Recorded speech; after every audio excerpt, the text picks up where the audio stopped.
When I was in a state of mania, I never thought there was anything wrong with me at all.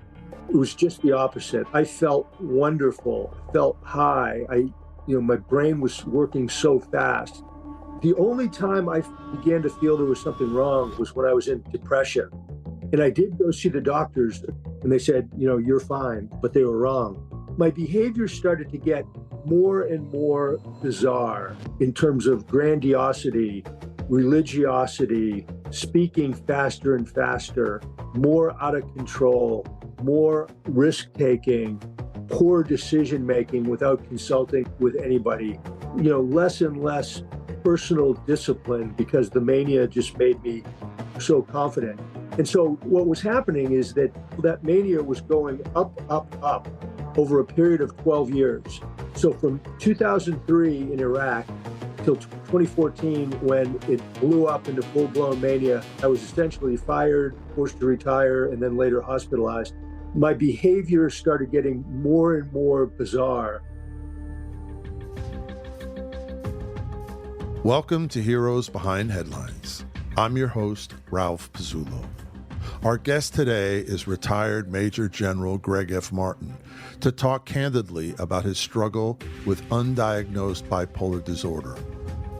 Energetic, devout, studious, and intensely focused, General Martin was considered an ideal officer and leader and quickly rose up the ranks of the U.S. military. But the pressure of organizing dozens of life and death missions during the Iraqi war started to alter the biochemistry of his brain and caused him to develop late-onset bipolar disorder, a condition that sent him whipsawing between grandiose ideas that he was a kind of Superman who held the key to world peace to suicidal depressions. His erratic behavior eventually forced his resignation as president of the National Defense University and ended his military career. General Martin is with us today to talk about his brave and candid new book, Bipolar General, My Forever War with Mental Illness, and his very personal struggle with this undiagnosed mental condition and how finding the right treatment saved his life. It's my great honor to welcome retired Major General Gregg F. Martin as today's hero behind the headlines.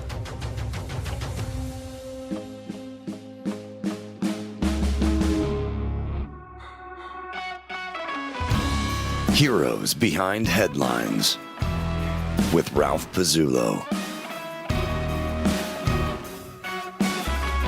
Can you tell us a little bit about your background and how you got into the military? Sure. First, it's great to be on. Thanks so much for doing this show.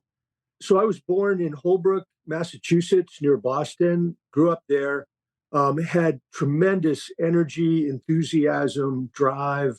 I was kind of the all-star kid in high school, captain of the teams, honor roll, leadership, all that stuff. Mm-hmm. And I had kind of a military family where my dad was in the Navy. All my uncles were in some military service. So I had always wanted to serve in the military at some point in my life. Didn't know what service, didn't know what I wanted to do, but just wanted to do something. Mm-hmm. And then when it was time to go to college, I found out about the service academies, and I said, wow, here's a chance to not only go to college, but then be commissioned as an officer in, whichever service it was. And I thought it was a really fantastic opportunity. So I got accepted to and went to West Point, Mm-hmm. and then, gladly paid back my 5-year service obligation in the Army, which was a blast. I mean, it was exciting, dangerous, traveled, wonderful people, lots of challenges, big mission during the Cold War. And so that's what really brought me into the Army. Your book is about the disease of bipolar. And when you tell your story, it started to exhibit itself early in your life. When you were in high school, you sort of had an obsession with basketball. Yeah. Like you seemed to be the guy who would work harder, who would put in more time, who would practice harder than anybody else. Is that correct? That's absolutely correct. Yeah, you hit the nail on the head. I didn't know it at the time, but I found out, while I was writing the book and did a lot of research and talked to lots of doctors, that I actually had a condition called hyperthymia. Mm-hmm. And hyperthymia is not a mental illness. It's really an advantage if you have it.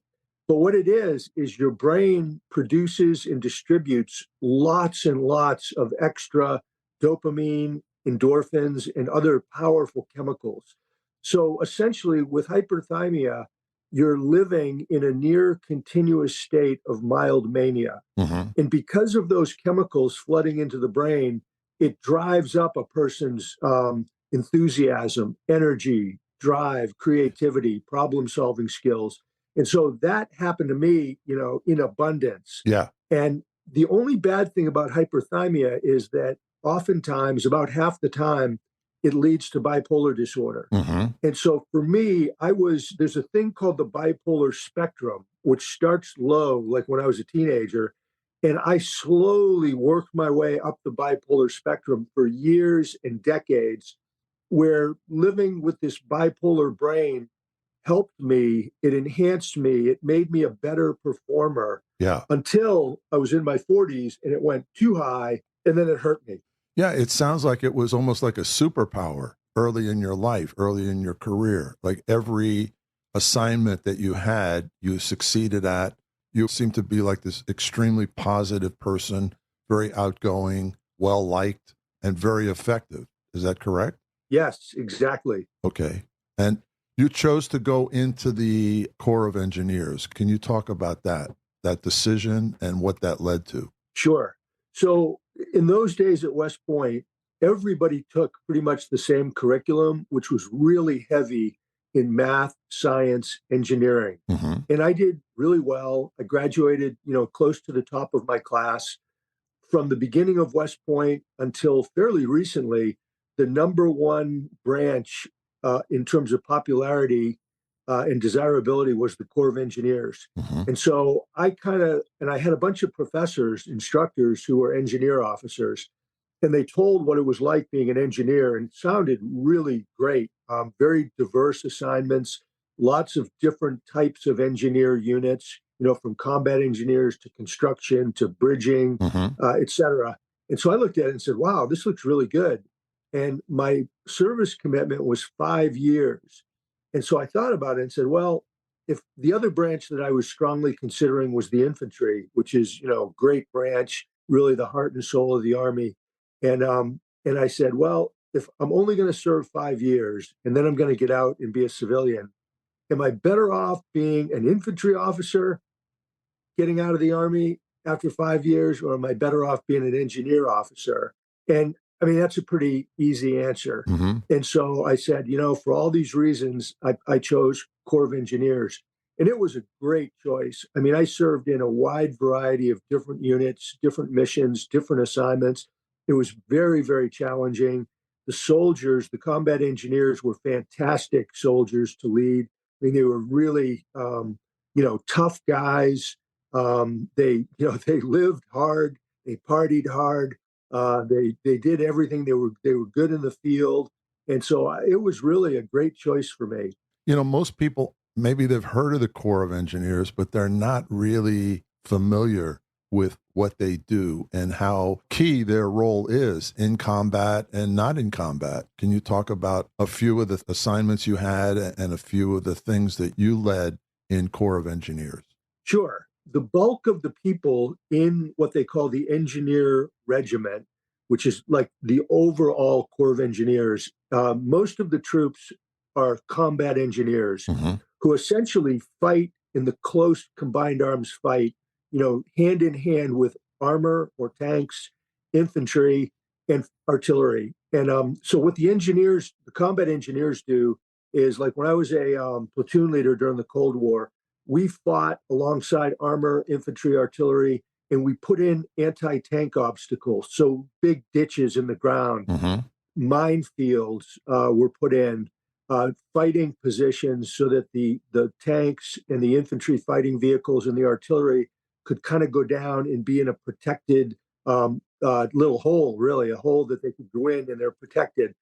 So that's mainly what we did. But meantime, I was also in units that did bridging, assault float bridging or pontoon bridges, which were critical in the attack to Baghdad.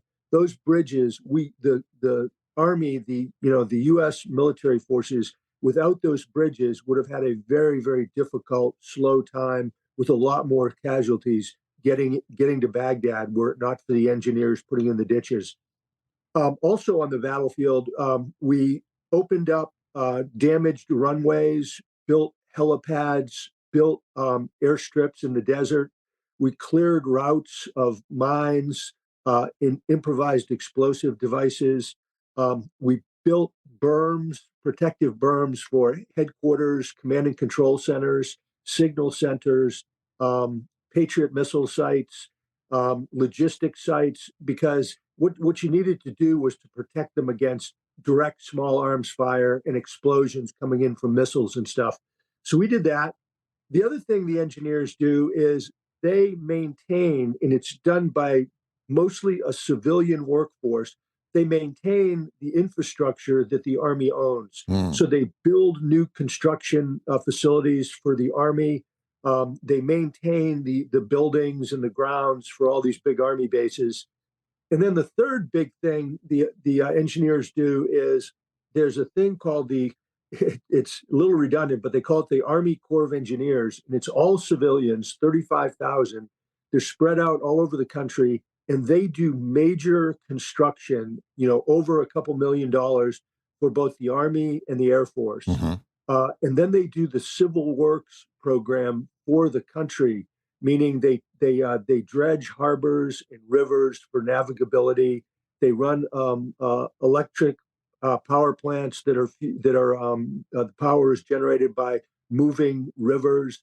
They do environmental remediation and cleanup to ensure that the Endangered Species Act is followed.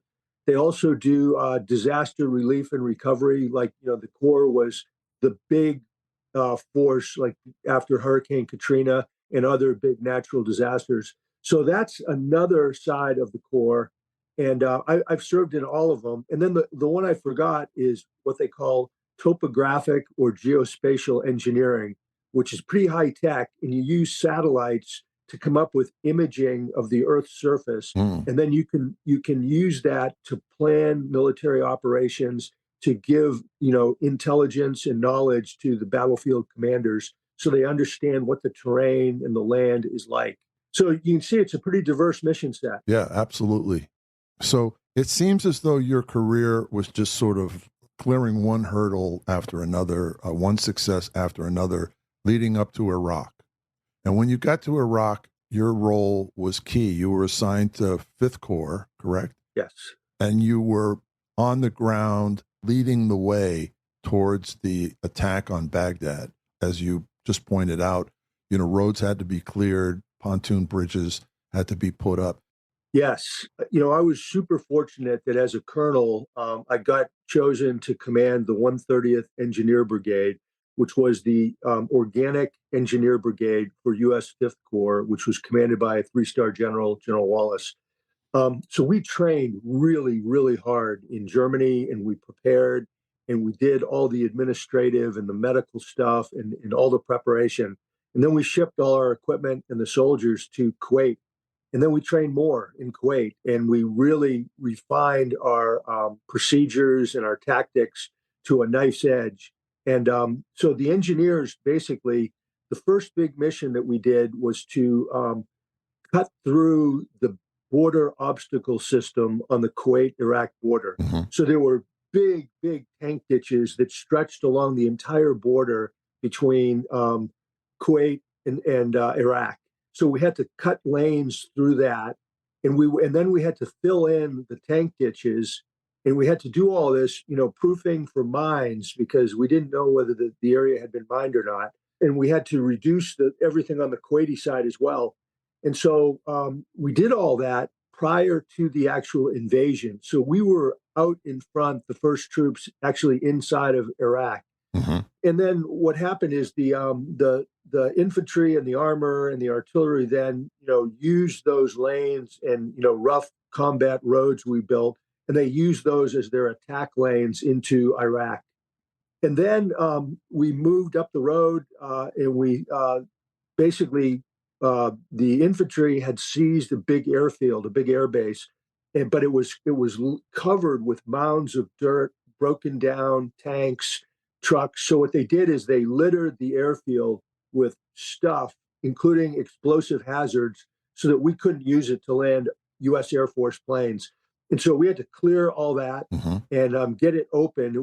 We thought we needed 12 hours. It took 6 hours to get it open. Wow. And then airplanes started flying in from the Air Force. Yeah. And then we went to the Highway 1 bridge on the Euphrates River, and we captured the Highway 1 bridge and secured it as a river crossing site along the Euphrates.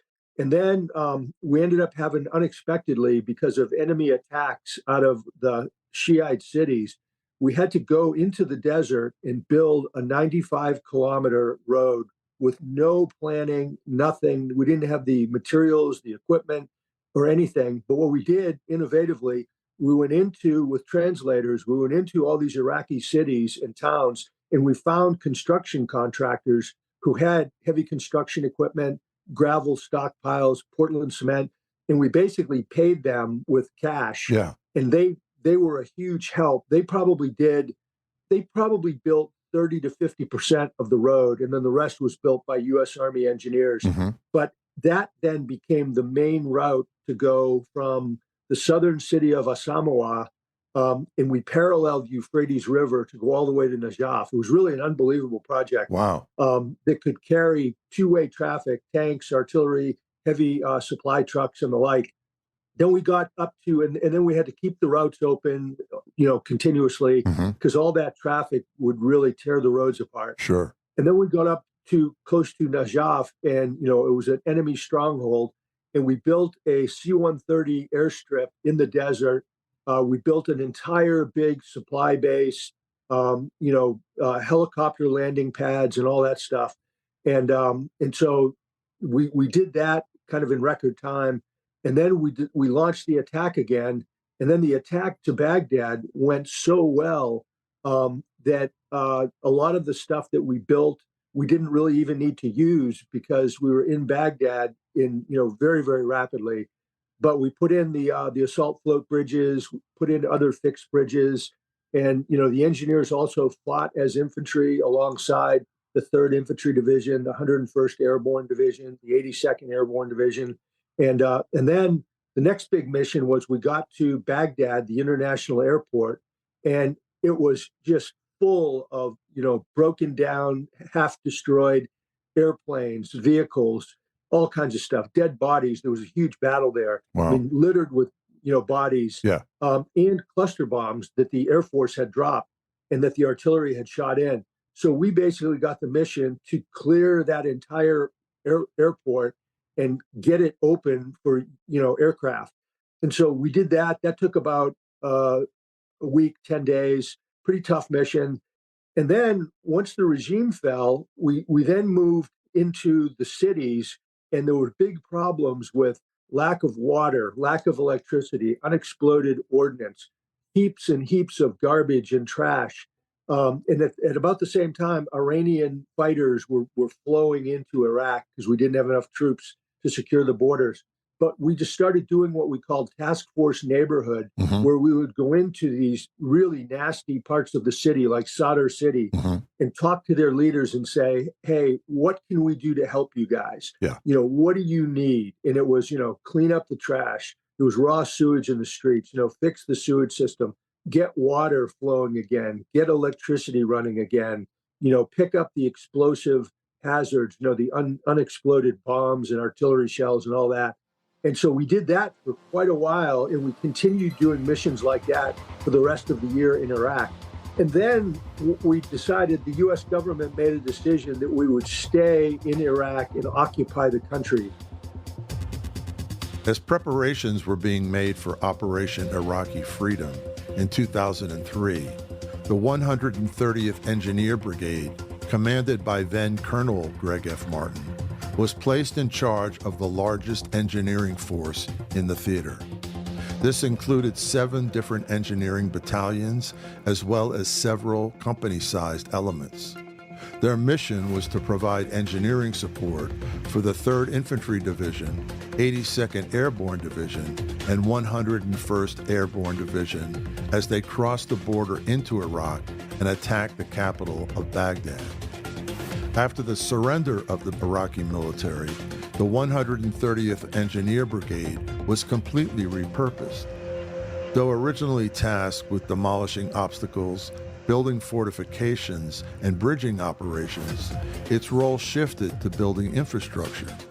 The engineers engaged in a large number of initial reconstruction projects on basic utilities, including schools, water treatment plants, waste removal, and the nation's power grid. So then we had to build base camps, living facilities with both heat capability for the winter because it's cold there, and then we needed air conditioning in the summer because it would get up to 120 degrees. Yeah. And so then we started building base camps and living facilities for, what grew to be about 180,000 U.S. troops. Wow. And then the IED, that became the biggest killer on the battlefield, improvised explosive device. So then the engineers had the prime responsibility for clearing and disabling and neutralizing the IEDs. So the engineers did most of the IED clearance, and then the EOD, explosive ordnance disposal, they would come in for the really big, complicated, super dangerous ones because they had a lot more training on bomb disposal than the engineers. Uh-huh. So anyway, those are some of the main missions that we did. Wow, well, that's incredible. I don't think the American people appreciate what the engineers did.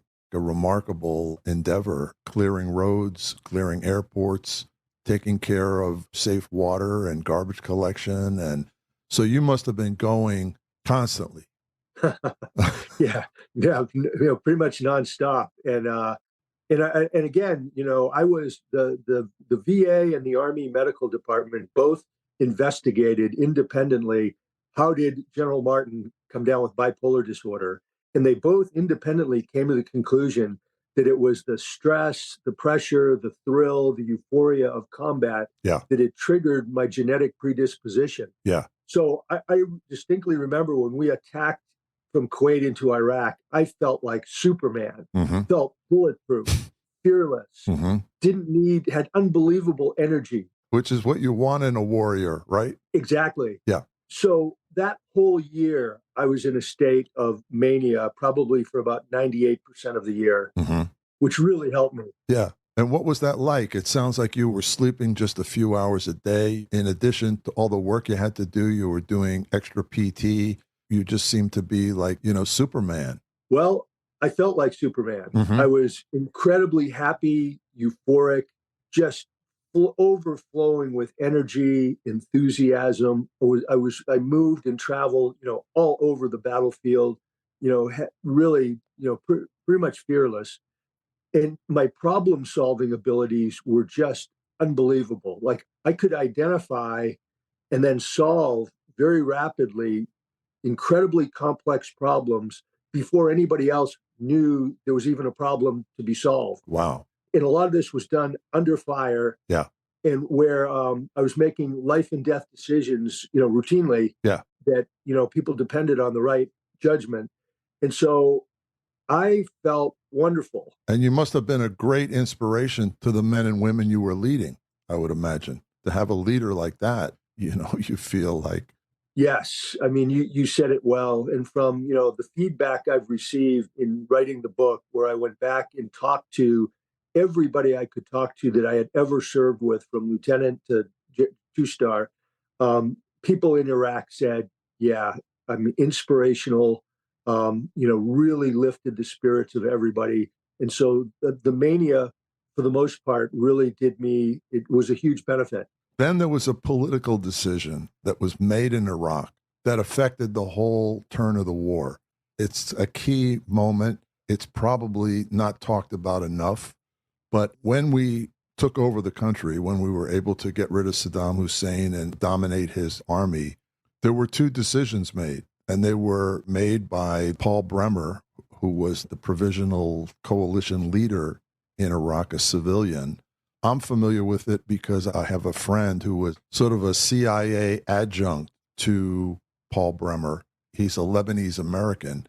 And so he was with, I think it was General Sanchez. Right. And they were meeting with leaders of the Republican Guard.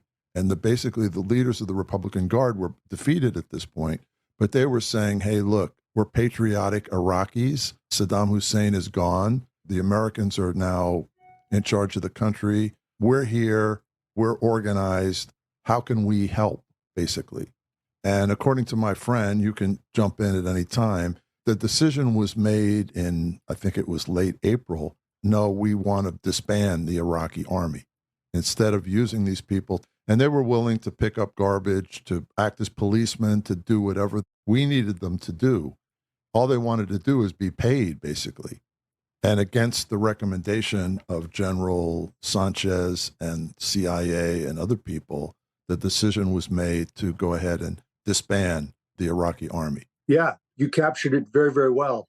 So the Iraqi army, there was a certain percent of the army that were fanatically loyal to Saddam Hussein. And the plan was to sort of identify, screen them out, and not let them serve in the army. But most of the Iraqi army were, as you said, I mean, they were just like regular guys who were patriotic Iraqis who didn't want to see their country fall apart. They were anti-Al-Qaeda. They were against the terrorists. They were anti-Iran, so they didn't like the Iranians' threats to their country. And so it was very interesting. There was an earlier decision before the war where the Secretary of Defense limited highly the number of troops that he was willing to deploy into the war. Mm-hmm. And there was a big debate about it, and a number of the four-star generals in the Pentagon told the secretary, hey, you're making a big mistake. We can take down the regime with 100,000, 150,000 troops. Yes, we can do that. Yeah. But Iraq's a very big country. And once the regime falls, you have to secure the country. You have to give security in the cities. You have to secure the borders. Otherwise, foreign fighters, terrorists, Iranians are going to come flowing into the country to fight us and to try to kill Americans and undermine what we've done. Yeah. And, the Secretary of Defense, Rumsfeld, he decided to do it his way. Yeah. And so we had way too few troops to carry out the holistic plan of securing the country after the invasion. So what did we do? So the Army said, all right, well, we'll come up with an alternative plan. When we conquer the country, before we even go in, let's get a hold of all these soldiers and Army units and tell them, look, we have nothing against you guys personally. Mm-hmm. We are going to evict Saddam Hussein. It's going to happen. Yeah. And so if you agree not to fight us and just take your rifle and go home, we'll get a hold of you guys after Saddam is gone, and we'll put you back to work doing, border security, city security, police work, cleanup work, mm-hmm. secure all these stockpiles of ammunition and bombs and everything. And so that was a plan. That's what we planned to do. That was a plan that was in place. Yes. Mm-hmm. And we started to do it mm-hmm. when Mr. Bremer decided, no, I'm going to disband the Iraqi army. Wow. And he thought that the Iraqi army was too beaten, too disorganized, too shattered, that what he says is there was nothing to put back together. But I would disagree strongly because we were already doing it and carrying out our plan. Yeah. And these Iraqi soldiers were coming to places we told them, hey, come to this location. Yeah. Bring your rifle and we'll put you to work, create a new unit, give you your missions, we'll pay you a fair wage.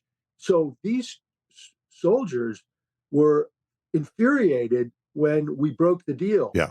And most of them became insurgents. Yes. So they knew their country very well because they lived there. They were trained soldiers. They had weapons. They knew where all the ammo dumps were with all the bombs and the artillery and all the stuff to make IEDs with. And then what they did is they eventually linked up with Al-Qaeda, who came into the country, mm-hmm. Or the Iranians who came into the country, or other foreign fighters, and they became the main part of the insurgent rebellion Yeah. and uprising against the Americans. Yeah. So it was a terrible decision, and it ended up getting a whole lot of Americans killed and wounded. Yeah. Because what they started doing is, because they couldn't take us on like force to force, they started doing ambushes, suicide attacks, putting IEDs in the roads everywhere. Yeah. And it became a totally different kind of war where we were fighting a savage insurgency and a counter-terror effort. And it was just awful. Yeah. This is exactly what my friend reported. He basically said that, Saddam Hussein, whatever you think of him, and he certainly had his faults, but he was very clever in that he knew his country. And even within the Republican Guard, he would form units with internal esprit de corps, and the units would be made up of Shiites, Sunnis, and Kurds. And that once the decision was made to disband the army, all of this fell apart. And the idea that we could run a country the size of Iraq on our own without help from the Iraqi people was just an incredible miscalculation. Totally agree. Yeah. And then the other thing that went hand in hand with that was he did a deep de-Baathification of the Iraqi society, where he went in. Anybody who had ever been a member of the Ba'ath Party was ineligible for work. Well, pretty much everybody in Iraq, in order to get a job, whether it was a police officer, a construction worker, a nurse, whatever, you had to join the Ba'ath Party and swear allegiance. Yeah. And so he basically disbanded all those people from future employment, and then they too became huge supporters of the insurgency. So for somebody like yourself, who was so dedicated and obviously had a lot of connection to the men and women you were leading, this must have been something, this seemed to be, based on your book, that really stuck in your craw and troubled you as you're continuing to carry out the mission in Iraq. Absolutely. It infuriated me that, twice we didn't get enough troops to begin with. And then these decisions by Mr. Bremer, they sabotaged what had been a brilliant military campaign to, get to Baghdad, dislodge the regime, and start. We had the chance to do something really great in that country. Yeah. But our own political leaders sabotaged it. And I don't think they did it on purpose, but I think it was hubris, lack of knowledge, and arrogance that caused them to do these things. And it seemed to be a decision that was made off the cuff, which was so key to the whole effort. Now, how much of that experience, I can just imagine, would be, as a leader of men, would be so troubling and infuriating? How much of that do you think contributed to driving sort of the manic part of your personality? I think those decisions and the resulting deaths and casualties drove me into a rage, a frustration. And that was like pouring gasoline on a fire of mania. Mm-hmm. So my mania surged higher and higher during that year in Iraq. And I was agitated, angry, full of rage, bitter, that our own government, I thought, had undercut what had been a fantastic military campaign. And so it made my mania and my bipolar disorder significantly worse. Mm-hmm. When you came back to the United States, it seemed as though your career sort of took a little bit of a different track into a more academic area. Previously you had earned a PhD at MIT, so you weren't just a ground general. You were somebody who also were very strategic. Yeah. So when we came back from Iraq, we went back to Germany, which was our home base, and I fell into a very lengthy, severe depression that I went to see the doctor a couple times, and they said, "Yo, you're fine." But I wasn't. It was actually the first big up-down bipolar cycle.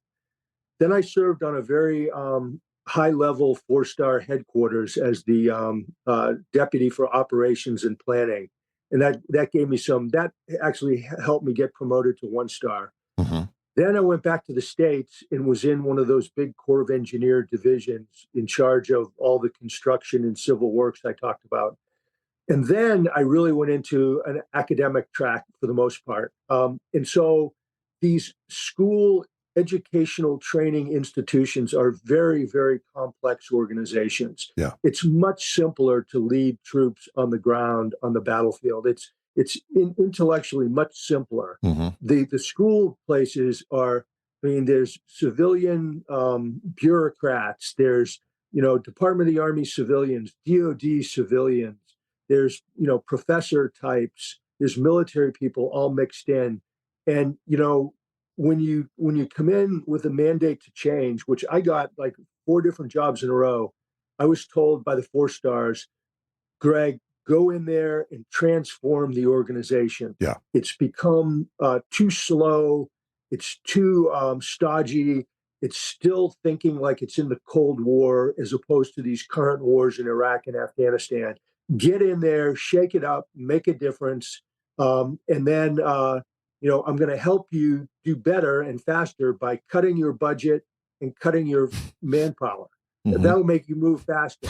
And so I got that. I got those jobs, like 4 of them in a row. Yeah. And the reason they picked me for that is they looked at me and they said, okay, we know Greg Martin. And these are like the big 4-stars, like, General Dempsey and Odierno and Austin and Petraeus and guys like that. Yeah. They say, okay, we know this guy. He was a really terrific, successful battlefield commander. I saw him in action. He's really, really good. But these schoolhouse institutions really need to be reformed. Yeah. Who better to do it than a guy who's got a PhD from MIT? I mean, they looked at me and said, here's a guy who's, really smart, very creative, very innovative, plus has all the leadership ability. And so they said, your PhD makes you the single best guy in the Army to run the engineer school, Fort Leonard Wood, the Army War College, the National Defense University. Yeah. So I think those were the factors that led to me being picked for all those, kind of academic jobs.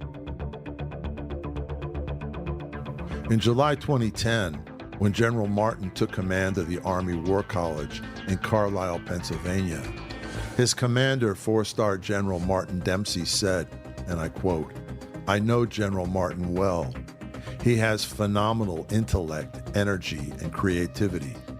Don't be surprised to see him rappelling down the side of Root Hall, which is the academic building, while quoting Clausewitz."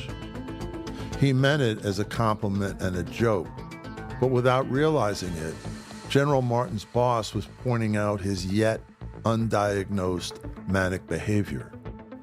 2 years later, General Martin was named president of the National Defense University. Another friend and colleague, General Bob Martin, said in a speech, and I quote, "Greg Martin is a veritable hurricane, a force of nature. Someone please call NDU and tell them to post hurricane warnings."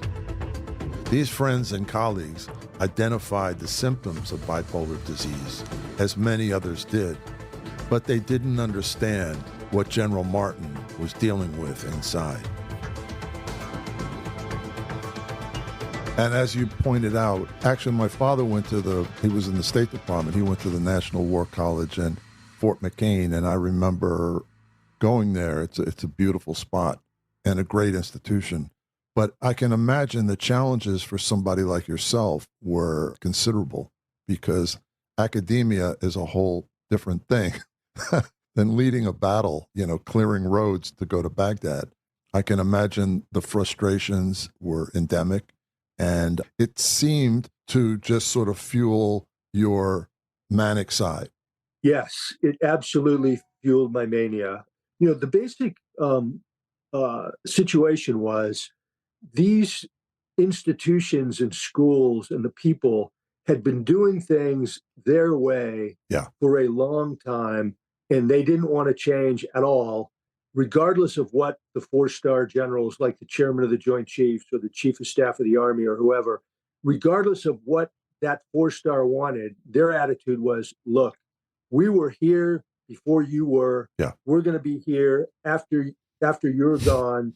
And, it's almost like, try me. Yeah. See how much you can get me to change. I'm an unmovable object. Right. Yeah. And they would always do it in a very clever, Yeah. disguised, discreet way so that they wouldn't get in trouble. Yeah. Or it would be obvious that they were resisting. But they did it continuously. And they didn't see the need to change, even when you would explain it or when the four-star would explain it. And so what was happening with me was I was getting frustrated because we had soldiers getting killed and maimed in the battles. Yeah. And if we had changed the way we were doing things in the schools, we could have saved a lot of those lives. We could have been smarter, more innovative, more adaptive, Yeah. more clever. We would have figured out smarter ways to use technology, civilian capabilities, other forces. Like, the Navy ended up giving a lot of electronic warfare support to the Army in the IED fight, and so on like that. And I'm not saying that we didn't change at all. We did. Yeah. We did adapt, but for me, it wasn't fast enough. Yeah. Because people were getting killed. Plus, I was getting funeral duty on a routine basis where I had to go preside over the funerals of soldiers in their hometown who had been killed in the war. Yeah. And that's like getting a gut punch to go do that. And so this resistance and friction from my own workforce was literally like putting, rocket fuel on my mania and my bipolar disorder. And it just shot me up rapidly, much higher. Mm-hmm. What were the manifestations of that? Were you aware that this was happening to you? And it seemed that the people closest to you, your wife, your sons, they're starting to notice it. But as you said, all the doctors that you would consult and so on, they would say, no, you're fine. So the answer is when I was in a state of mania, I never thought there was anything wrong with me at all. Mm-hmm. It was just the opposite. I felt wonderful. I felt high. My brain was working so fast. And so the only time I began to feel there was something wrong was when I was in depression. Mm-hmm. And I did go see the doctors a total of 3 times when I was in depression. And they said, you're fine, but they were wrong. But my behavior started to get more and more bizarre in terms of grandiosity, religiosity, speaking faster and faster, more out of control, more risk taking, poor decision making without consulting with anybody, less and less personal discipline because the mania just made me so confident. And so what was happening is that mania was going up, up, up over a period of 12 years. So from 2003 in Iraq till 2012 or 2014, when it blew up into full-blown mania, and I was essentially fired, forced to retire, and then later hospitalized, my behavior started getting more and more bizarre. Nobody really noticed anything because it was incremental changes. Mm-hmm. So it wasn't like a big, crazy blow up. It would be like kind of a bizarre event, and then nothing would happen for a while. Then maybe another bizarre event, and then nothing for a while. So none of the people I worked with, really not even my wife, thought there was a pattern of any kind of really bizarre bipolar behavior until 2014, when I went into full-blown mania, where I essentially went into a state of madness, insanity, thought I was the smartest guy in the world, held the key to world peace, saw the Holy Spirit descend, thought I could fly, didn't sleep for 3 months. Wow. And I was talking faster and faster. I would sometimes talk for hours at a time, never ending ideas. I'd miss meetings. I'd forget them. I'd go to work without my uniform on. I thought I could fly. I saw a pack of demons fly at our house, and I repelled them using Bibles and crosses and holy water. Mm-hmm. So by that time, I was in a state of insanity. And then everybody noticed, my wife, my son, my faculty, staff, students, and they started writing anonymous letters to my boss, the chairman, saying, hey, this guy is lost it. He's crazy, which I was. Yeah. And then General Dempsey did the assessment, the investigation, and decided to pull me out of the job at National Defense University. And that's quite a story. He called me in and said he gave me a big hug and said, "Greg, I love you like a brother. Hmm. You've done an amazing job at National Defense University. I give you an A+, but your time is over. Yeah. You have until 5 p.m. to resign, or I'm going to fire you. And I'm giving you an order to get a psychiatric health exam." Mm-hmm. And you took that in a positive way. You weren't devastated. You were still in this manic state, correct? Yes. In fact, when he told me that, I said, "Thank you, General Dempsey." Gave him a hug and said, "God put me in this job to do big things, and now he's going to put me somewhere else to do even bigger things. Thank you." And it's interesting. 9 years later, I think what I'm doing now in terms of my mental health bipolar mission is really probably more important than the Army. Yeah. But yeah. But then I went and got 3 evaluations from the psychiatrist, and 3 times they misdiagnosed and said fit for duty, nothing wrong. But they were completely wrong. I was very, very sick. My brain was awful. Yeah. And then I spiraled into I spiraled into anger, rage, bitterness, and then I went into terrible, hopeless, crippling depression, terrifying psychosis. And then I knew, okay, there's something really wrong. I went back to the doctor myself and said, "Doc, there's something wrong with me." Yeah. And then they were able to properly diagnose me with bipolar disorder type 1. Yeah. And this disease, it seems as though it hit you at a later age than most people, but it seems there are these periods of euphoria, feeling like Superman, and then there are increasingly long drops into depression. Is that correct? Yes. In my bipolar span, which really went, my onset in 2003 to when I got fired in 2014, I was probably 85-90% of the time manic. Yeah. Which boosted me. And then after I got my diagnosis, I went from bad to worse. I spent 2 years in just intense depression and psychosis, which are hallucinations and delusions. Wow. I mean, I was really, really sick. I was barely staying alive. All I wanted to do was to die. I didn't want to live. Had convinced myself my wife would be better off without me. And so the depression is just, I called it bipolar hell. Yeah. Wow. And that part of it you had never really experienced. That's correct. You'd have little episodes of like, maybe, I mean, everybody gets down once in a while, but it just seemed to grow in severity as time went on. Yes. And that's the nature of bipolar disorder. If untreated, it's going to get worse and worse. The manic highs are going to get higher and higher. The depressive lows are going to get lower until you got to where I was. And I mean, if there was a very high probability of me dying during that time. A lot of doctors said you're lucky you didn't have a heart attack Yeah. or a stroke, or that you didn't have some sort of violent encounter with the police or somebody else, or that you didn't die by suicide. Yeah. Wow. And luckily, you had a tremendous support system around you. Your wife sounds like an amazing, amazing woman. And then 2 of your sons had gone through versions of the same illness. And so they were sort of able to help you and also to go like, well, I know what he's going through. Yes, we forged kind of a unique 3-way bond with the common illness of bipolar disorder.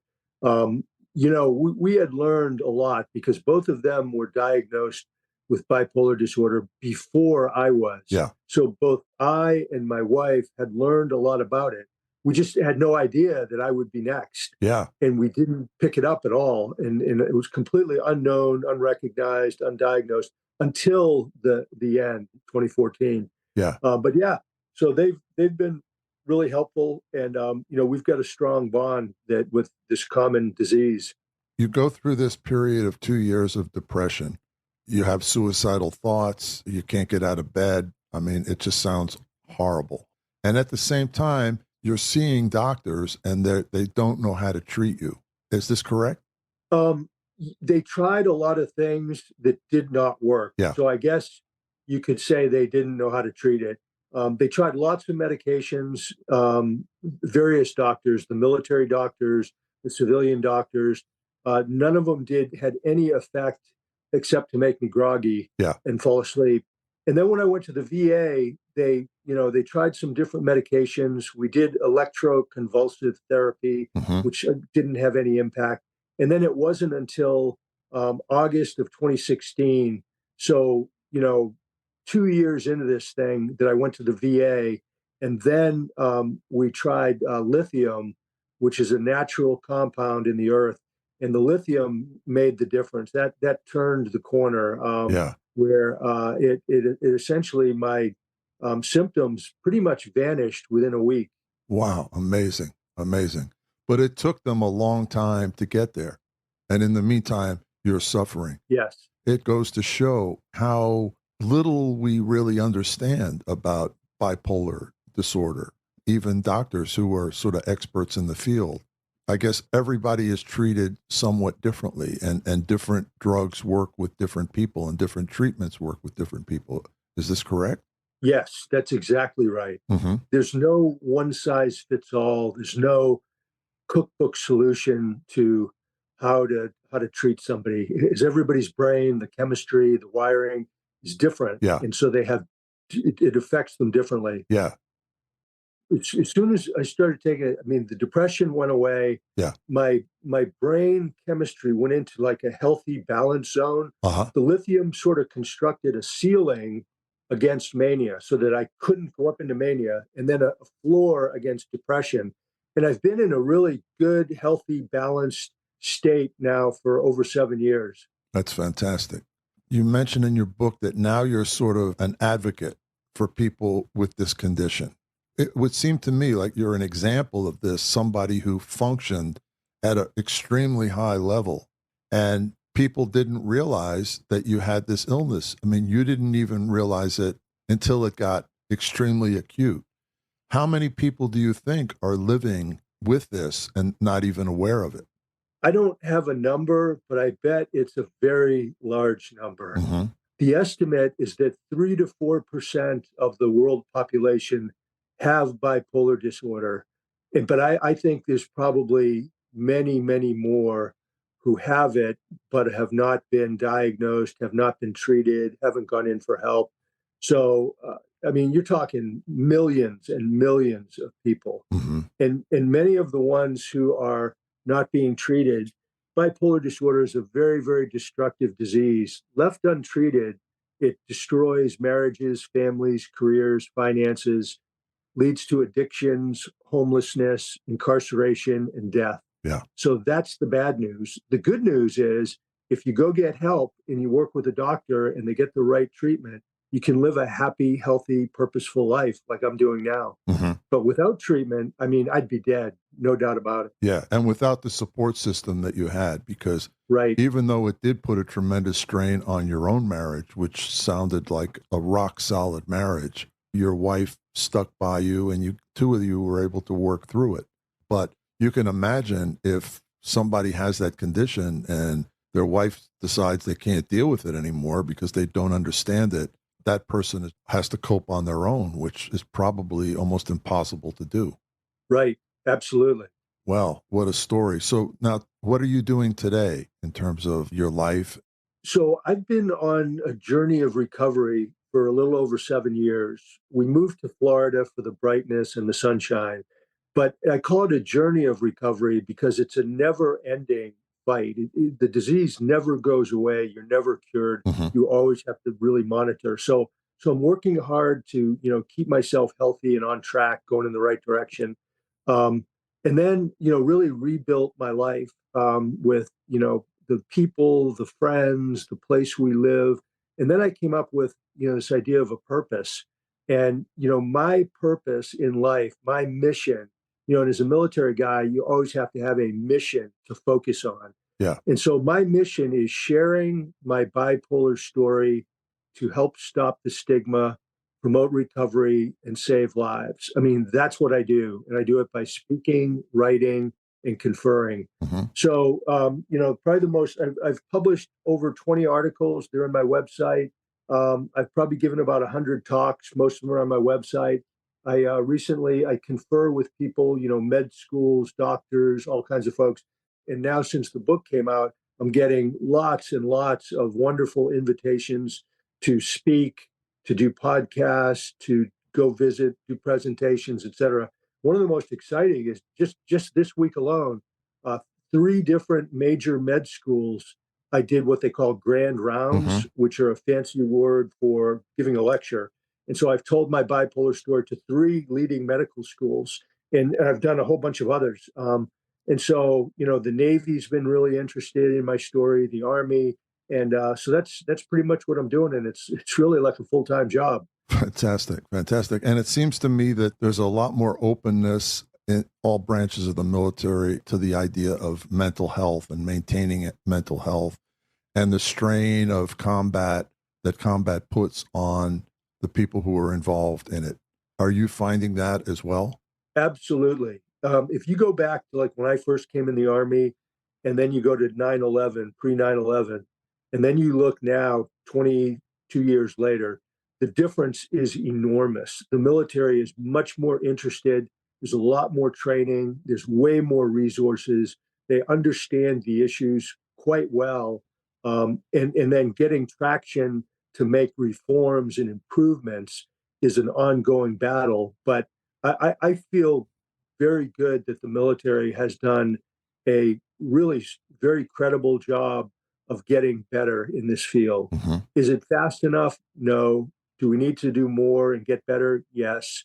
But I'm pretty happy with the job that's been done over the last 20 years. One last question. Is this a disease that, if caught early, can be treated and you can kind of mitigate the longer term and more dramatic effects of it?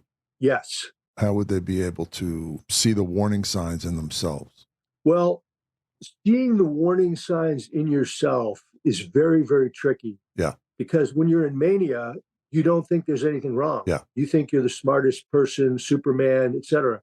So when you're in a state of mania, you aren't going to think there's anything wrong. Yeah. It's when you fall into depression that then you'll realize, whoa, there's something wrong with me. I need help. But then when you go to the doctor, you have to bring other people into the discussion, like, your spouse, your family, your good friends, your work colleagues, because in a 15-minute appointment with the psychiatrist, they're not going to get the collateral information and the complete picture. Yeah. So the patient needs to help themselves. But then the other possibility is that somebody is displaying signs of bipolar disorder if their family members, friends, or colleagues can say, hey, I'm seeing troubling signs. I'm concerned about you. I'm seeing the symptoms of bipolar disorder. Here's what I'm seeing. Yeah. And then they can persuade the person to go see the doctor. That's a good outcome. Okay. Well, General, thank you so much for sharing your story. I know it must have taken a lot of courage to do so, but it's very important. Psychiatrists and med schools are calling it the best book ever written on mental illness or bipolar disorder. I've got a website that's chock full of information, www.bipolargeneral.com. General Martin's first VA psychiatrist told him, quote, bipolar disorder works for you until it doesn't. General Martin is a perfect example. He shot up the ranks of the U.S. military to the rank of Major General, then Commandant of the Army War College and President of the National Defense University. But all the time, he carried a vulnerability called bipolar disorder inside.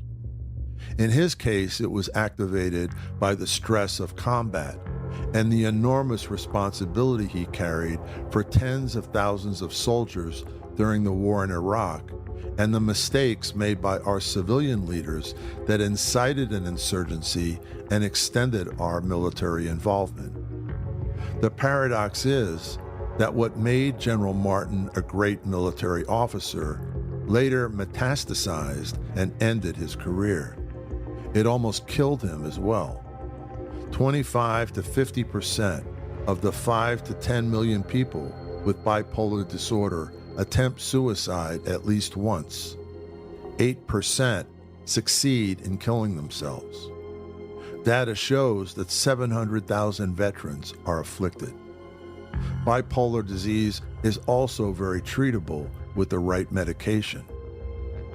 I thank General Martin for courageously coming forward and telling his story and helping to end the stigma of bipolar disorder, and for encouraging others suffering from this silent disease to get help and not lose hope. It's my great honor to name retired Major General Gregg F. Martin as today's hero behind the headlines. Heroes Behind Headlines. Executive producer Ralph Pizzullo. Produced and engineered by Mike Dawson. Music provided by Extreme Music. For exclusive content, please join our Patreon group at patreon.com/heroesbehindheadlines.